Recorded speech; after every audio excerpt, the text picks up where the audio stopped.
Assalamualaikum. Jumpa lagi masih di channel Sinau Dalan Urip. Kali ini kita akan sedikit belajar tentang Kamboja Jepang.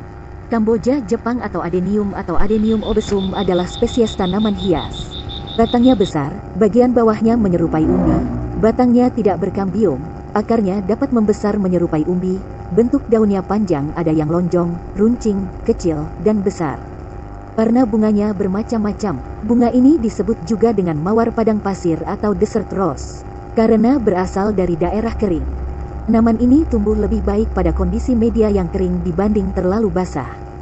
Disebut sebagai adenium karena salah satu tempat asal adenium adalah daerah Aden, yaitu ibu kota Yaman. Masyarakat Indonesia menamakan adenium sebagai Kamboja Jepang, mungkin dikaitkan dengan stereotipe yang beredar. Contohnya buah-buahan yang besar biasa disebut sebagai Bangkok, sedangkan tanaman yang kecil-kecil biasa disebut Jepang.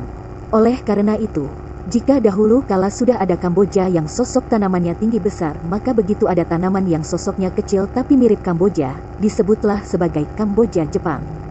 Sebenarnya Kamboja adalah jenis Plumeria, kerabat jauh dari adenium. Beberapa perbedaan antara adenium dengan Plumeria adalah sebagai berikut. Pertama, adenium berbatang besar dengan bagian bawah menyerupai umbi, namun sosok tanamannya sendiri kecil dengan daun kecil panjang. Akar adenium juga dapat membesar menyerupai umbi. Kedua, Plumeria berbatang kecil memanjang tanpa bentuk umbi, dengan sosok tanaman yang besar dan dapat tumbuh tinggi, dengan bentuk daun panjang dan besar. Kemudian perbedaan dari bentuknya. Akar adenium yang membesar seperti umbi adalah tempat menyimpan air sebagai cadangan di saat kekeringan. Akar yang membesar ini bila dimunculkan di atas tanah akan membentuk kesan unik seperti bonsai. Sedangkan batangnya lunak tidak berkayu, disebut juga sebagai sukulen namun dapat membesar.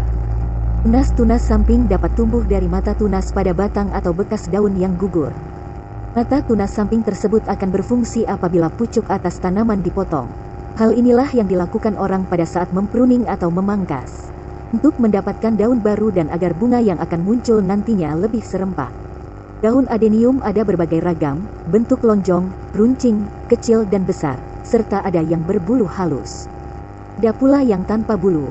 Sedangkan bunga adenium berbentuk seperti trompet, berkelopak 5, dengan aneka ragam warna sesuai dengan jenis ataupun varietasnya masing-masing. Sekarang sudah dikembangkan kelopak bunga yang bersusun dan hasilnya sudah baik, bahkan kelopak bunganya ada yang menyerupai susunan bunga mawar. Ada dua kelompok adenium, yaitu kelompok spesies jenis asli, maupun varietas jenis hasil perkawinan dan persilangan yang dilakukan manusia untuk mencari bentuk baru. Beberapa spesies asli adenium yaitu 1. Adenium arabicum. Cirinya bentuk bonggol pendek dan besar, dengan banyak batang yang muncul dari atas bonggol tersebut. Bunganya berwarna paduan putih dan pink berukuran kecil dengan diameter petal kurang dari 5 cm. 2. Adenium obesum. Cirinya bentuk bonggol besar dan agak memanjang ke atas. Satu batang tumbuh di atas bonggol, di atas batang muncul percabangan. Bunga berwarna paduan merah dan putih. Berbunga besar kira-kira lebih dari 5 cm. Jenis-jenis spesies adenium lainnya adalah Adenium socotranum, Adenium swazicum, Adenium somalens, Adenium bohemianum. Lanjut mengenai penyerbukan. Penyerbukan pada tanaman ini sudah bisa dilakukan dengan bantuan manusia. Penyerbukan pada angin disebut dengan bunga anemophilus dan dengan bantuan serangga disebut entomophilus. Dan dengan bantuan manusia yaitu dengan cara memindahkan benang sari ke putik bunga. Untuk menghasilkan pembuahan yang fertil membutuhkan dua jenis tanaman yang berbeda genetiknya. Penyerbukan dikatakan berhasil apabila telah terjadi buah yang membesar berbentuk tanduk. Kita lanjut lagi untuk hama dan penyakitnya. Pada saat pembungaan banyak hama dan penyakit yang hinggap di tanaman ini.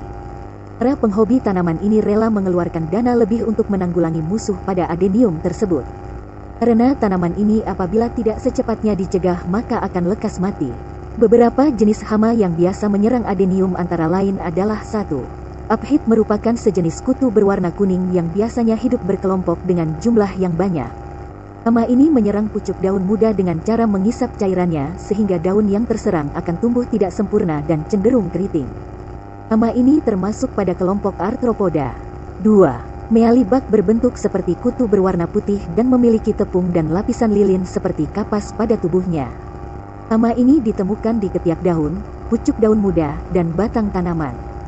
Akibat serangannya, pertumbuhan pucuk juga tidak normal dan timbul bercak hitam di sekitar pucuk tanaman yang menyebabkan klorosis. Mealibak termasuk pada kelompok hama arthropoda. 3. Cacing tanah ini sering merusak akar tanaman sehingga mengakibatkan tanaman sulit menyerap unsur hara. Sebab, bagian vital tanaman dilumpuhkan oleh hama ini. Cacing banyak terdapat di media yang sering dipupuk dengan pupuk kandang. Hama ini termasuk pada kelompok nematoda. 4. Fungus genat merupakan hama yang menyerupai nyamuk berwarna hitam. Hama ini menyerang bunga pada tanaman adenium. Bunga yang diserang ditandai dengan adanya bintik hitam di kutub bunga, yang mengakibatkan bunga akan busuk dan layu. Hama ini termasuk pada kelompok arthropoda. 6. Spider mite bentuk hama ini seperti tungau dengan warna badannya yang bervariasi dari merah, kuning muda, hijau tua, coklat muda, hingga hitam. Hama ini bersembunyi di bawah daun dan di ketiak daun. Umumnya daun yang diserang akan berwarna kusam dan terlihat mengkerut. Serangan hama ini terjadi pada musim kemarau dan hama ini termasuk pada kelompok arthropoda. 7. Semut kadang-kadang bisa berperan sebagai hama tanaman. Karena semut sering bersarang di bawah pot sehingga dapat merusak akar dan tunas muda tanaman. Yang lebih membahayakan, semut dapat menjadi faktor bagi penyakit lain. Semut termasuk pada kelompok hama arthropoda. Layu pucuk yang disebabkan oleh sejenis cendawan disebut Fusarium sep. Pomopsis sejenis cendawan yang menyerang daun hingga busuk, terutama dalam masa pembungaan. Semua ini dapat terjadi pada musim hujan atau kurangnya perawatan. Selain akibat cuaca, penyakit adenium juga disebabkan oleh bakteri, infeksi jamur, dan virus. Cara mengatasinya adalah dengan memelihara kebersihan lingkungan dan perawatan yang baik.